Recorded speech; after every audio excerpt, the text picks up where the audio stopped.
Well, we've had several strikes at the port. I believe this is our 11th or 12th strike that we've done.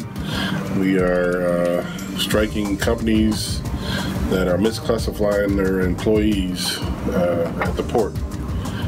We've had several court cases, and we won all of them, representing these members to try and get them a fair day's pay or a fair day's work.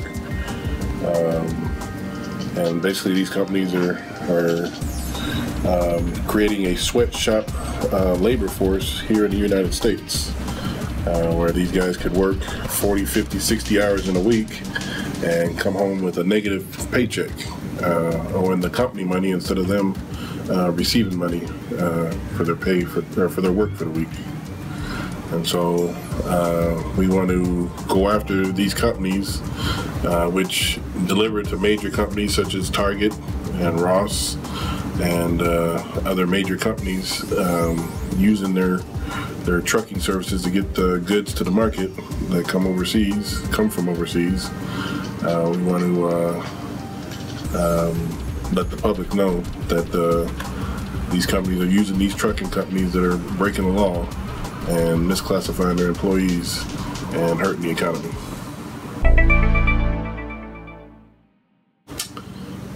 We will start the strike on May 31st, and I'm not going to say when it's going to end, but it'll start on May 31st. Well, we're trying to get labor peace in the ports. We're hoping that the mayor will the mayor of Los Angeles will put together a labor peace agreement that will require these trucking companies to follow the law.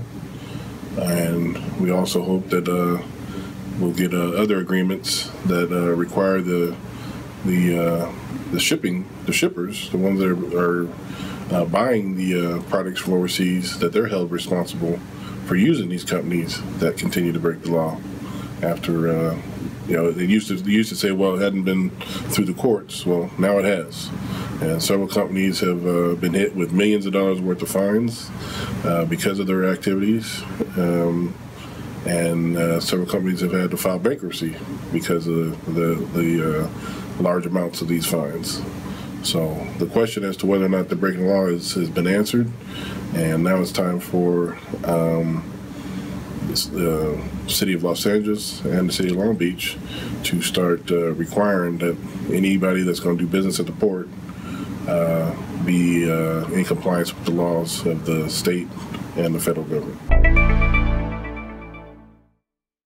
Well, I've spoke with Eric Garcetti, has a great first name, and we've had many conversations with him and the attorneys of the city of Los Angeles, and I would just like to say that we need to move it forward and get it done. We have many people in the industry that have been waiting for it to happen.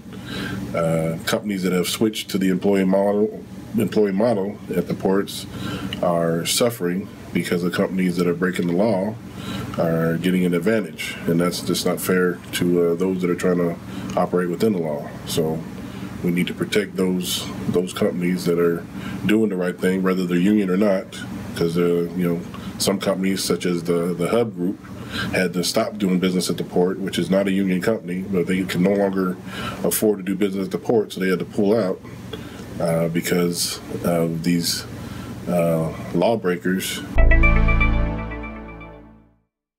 4 companies that we're going to be hitting is going to be Cal Cartage. That's the main one we're hitting. XPO is another one. K&R, which is a part of Cal Cartage. And IBT, not to be confused with the Teamsters, but the Intermodal Bridge Transport. The Cal Cartage warehouse, those employees are required by the city of LA to make a certain wage, and they're paying them less than that, violating the city ordinance. And then the trucking companies, of course, are misclassifying their employees. Nobody wants to buy clothing that comes from a sweatshop overseas. So I don't know why anybody would want to buy anything from a company that is doing the exact same thing here in America to the citizens of this country. So that's where we're at. It's sweatshop labor in America. And so we're calling them sweatshop shipping companies, and these major stores such as Target and Ross are using sweatshop shipping services to move their product to market.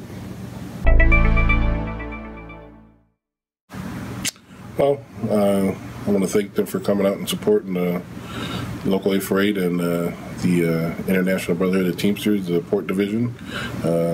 All your help is appreciated and needed. We're covering a lot of ground. We'll be hitting nearly every port in the city of Los Angeles and Long Beach, as well as the primary sites of the companies that we're going to be taking on. And any time that you can put in at the picket lines is greatly appreciated.